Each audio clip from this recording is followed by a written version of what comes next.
Plato versus Aristotle.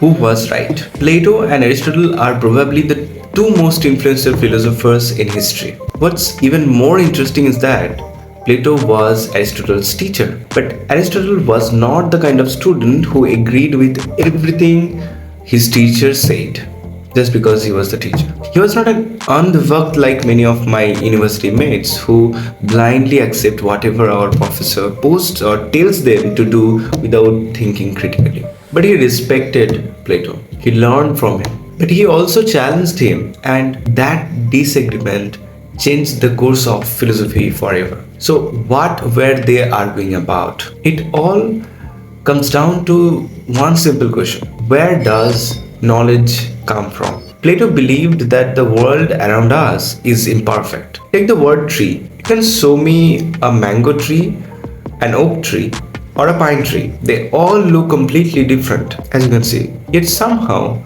we understand that all of them are trees. Plato was interested in these kinds of universal ideas, but Aristotle wanted to understand them by studying the individual things that actually exist. And that's where their philosophies begin to separate. For Aristotle, observation came before imagination. That's why he spent years studying animals, plants, politics, and human behavior. In many ways, this approach became the foundation of modern science. So, the real difference between them was very simple. Plato asked, what should reality be? And Aristotle asked, what is reality? One searched for ideals, and the other searched for evidence. And here is the interesting part.